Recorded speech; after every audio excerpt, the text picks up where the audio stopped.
Back here on the GSMC Baseball Podcast, bringing you our fourth segment, which is going to be talking about Yu Darvish and the San Diego Padres and the news that he is going to be out indefinitely.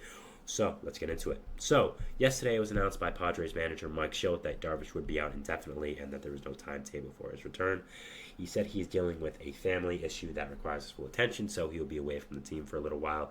He said physically he is entirely good and there's no problem there. It's just, again, he's dealing with a personal issue, and that overall he would need to step away from the team. Now, first of all, I want to give my condolences to whatever Darvish is going through.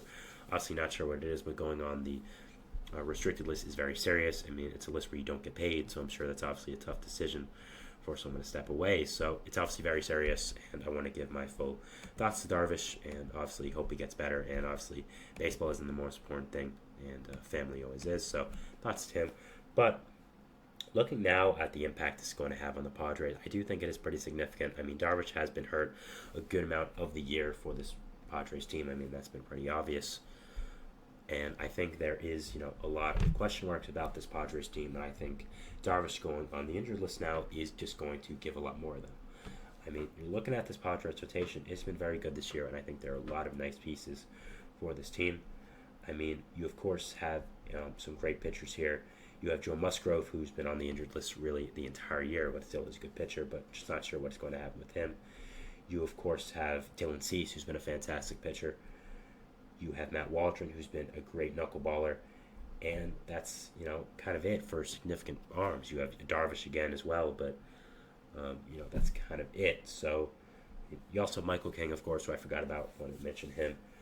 But it's going to be interesting now to see who they do fill in with Darvish's spot. I would assume it goes to one of the younger guys like Randy Vasquez, Adam Mazur, will be Johnny Brito as well if they want to make him, more than a bullpen arm for this team. But we'll have to see. So overall, it will be interesting to watch who end up filling this role for the Padres out. And yeah, I think in this tough NL West race that they're currently in, I think losing one of your pitchers like this is a tough sign, especially for, again, as long as it might be. Again, they said it's indefinite, so it does not sound great. So, obviously he's going to be a big impact on this Padres team, and overall is going to be something that has to end up. We have to end up watching for the rest of this Padres team. Now, again, I think this Padres team is very solid. I've talked about it before, but I think really the three teams with a leg up upon everyone else in that, mumble-jumbled,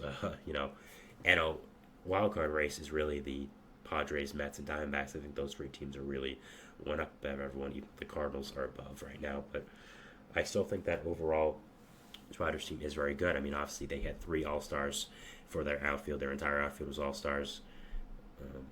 Dylan Cease had a great season for them. It was surprising that he was not an All-Star.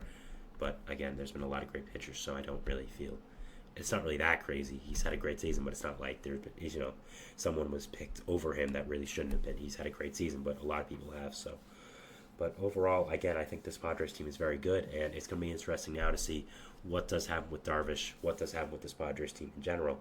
And I think right now, if I had them and I want to compete, which obviously they want to, as they traded one of their top prospects in baseball, Drew Thorpe, to the White Sox before the season, forced in a win-now move, I'm acquiring a starting pitcher. And I really do think that is what needs to happen for this Padres team. They've obviously been connected to Garrett Crochet in the past, who I think would be a very good fit for this Padres team. Again, I think when you're acquiring Crochet, you're not just acquiring him for now, you're acquiring him for the future. He's had such an amazing season his first year starting, and he has so many years left on his arm as a starting pitcher, so many years of control left, and you're acquiring him to develop him as well, more as a starting pitcher in the future. So I think getting him would be a great move for this Padres team for not only the now but the future as well. So I think that would be a great move there. I think Crochet's been someone connected to them. I think that would be a very good move. Some other pitchers as well. I think Tyler Anderson, bringing him in as a veteran arm for this team would be nice. I think finally fulfilling the prophecy, getting Max Scherzer a Padre, would be really cool and really funny, honestly, but I also think would be a good fit, getting a veteran starter like him. Obviously was traded to the Padres a few years ago. Ken Rosenthal tweeted it out that the Padres were close to acquiring him, and then the Dodgers saw that and then ramped up their efforts to get him, and then also acquired Trey Turner in that blockbuster trade. So I'm sure AJ Preller has wanted Scherzer for a long time now, and it would be funny to see him end up finally getting Scherzer for this team. So I think Scherzer would be a really good fit as well. His teammate Nathan Eovaldi, I think, would be a good fit for this Padres team. To add on Eric Fetty, another White Sox player. So think there are a lot of players that could end up fitting this Padres team. They have the prospect capital to really acquire anyone that they really want. It's just a matter of who they want to give up. So a lot of players they can end up acquiring, and I think that overall will be very interesting to see what the Padres do at this deadline. They're always one of the most active teams, one of the most interesting teams for a trade deadline. And with this season now where they are, it is going to be, again, interesting what decisions they have to make with Darvish being out now, with Musgrove being out for a long time. Again, I do think they have to acquire a starting pitcher. I mean, you have Dylan Cease, who's an ace-like pitcher. You have Michael King, who's been very good. You have Matt Waldron, who's a very solid number 4, number 5. You have one of the young guys like Adam Mazur, like Randy Vasquez, like Johnny Brito to fill in, but I do think you need another high-level starting pitcher, and I think getting one of those guys could really be a good fit for you. Again, I think Nathan Eovaldi would really be a great fit for the Padres. I'm going to say that again. I think he would be a great fit for a lot of teams, but I think really for the Padres, I just feel like that would be a great fit, getting a controllable starting pitcher for not only this year but for the future as well. He's really, other than Crochet, one of the more high-end starting pitchers on this market, and acquiring him will be a really good fit. So I think that will be a person I would look towards, a Padres fan. But yeah, I think there are a lot of players that the Padres could look to get after. Again, I think they do need a starting pitcher if they are going to compete. And I mean, looking at the NL right now, again, I think they do stand out as one of these teams that I think has a really good fit, because I've talked about before, the NL playoff race is done except for the 2 seeds. I mean, it's early to call it, yes, but I'm sure the 1 seed is going to be the Phillies, 2 seed's going to be the Dodgers, 3 seed is going to be the Brewers, and then 4 seed is going to be the Braves, and then 5 seed is going to be a team of all the teams that are together in the NL wildcard. The Mets, Padres, Diamondbacks, Reds, Giants, who else? I'm forgetting some other teams. Nationals. I'm forgetting some other teams as well, I'm sure. But yeah, just so many teams in this NL wildcard race that are together and fighting for 2 spots, really. And I think that, the Padres do stand out to me as one of those teams that, maybe have an edge because of all the talent they have. And losing Darvish hurts that. It definitely does. But I think when you have the prospect capital the Padres do, they are able to maybe, have a leg up on these other teams. And maybe if you get Darvish back in the race, back in the later part of the season, it will really help.